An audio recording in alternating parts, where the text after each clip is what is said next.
মাঠে একসময় প্রতিনিধিত্ব করেছেন লাল সবুজের। ইংল্যান্ডের বিপক্ষে রুবেল হোসেনের সেই আইকনিক মুহূর্ত তো এখনও ভেসে ওঠে কোটি ক্রিকেট ভক্তের মনে। এবার সেই রুবেলের ক্রিকেট অভিজ্ঞতাটাই কাজে লাগাতে চান তামিম ইকবাল। সাবেক এই পেসারকে নতুন দায়িত্বে ক্রিকেট বোর্ডে আনছেন বিসিবি প্রধান। দেশের ক্রিকেটকে এগিয়ে নিতে সাবেক ক্রিকেটারদের নিয়ে নতুন পরিকল্পনায় নেমেছেন তামিম ইকবাল খান। এইচপি থেকে ক্রিকেট অপস প্রত্যেকটি কমিটিতেই দায়িত্ব পেতে চলেছেন একসময় বাংলাদেশের হয়ে খেলা একাধিক ক্রিকেটার। রুবেল হোসেন, শাহরিয়ার হোসেন বিদ্যুৎ, ইমতিয়াজ হোসেন তান্নাদের ইতিমধ্যেই দেয়া হয়েছে নতুন দায়িত্ব।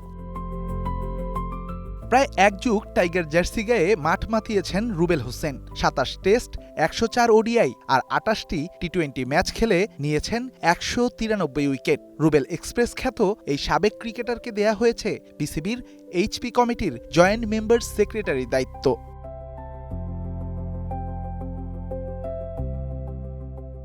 ১৯৯৭ সালে দেশের হয়ে অভিষেক, ৭ বছরের ছোট্ট ক্যারিয়ার। ক্রিকেটে কাজ করেছেন দীর্ঘ সময়। বিসিবির ক্রিকেট অপসের মেম্বার সেক্রেটারির দায়িত্ব পাচ্ছেন সাবেক ক্রিকেটার শাহরিয়ার হোসেন বিদ্যুৎ। সিলেটের ইমতিয়াজ হোসেন তান্নাও দায়িত্ব পেয়েছেন এইচপির কমিটিতে।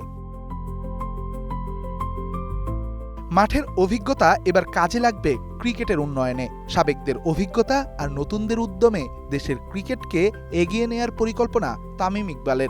নতুন দায়িত্বে রুবেল বিদ্যুৎরা অপেক্ষা এখন তাদের কাজের প্রতিফলনের। Redwan Shaon, star play, Dhaka.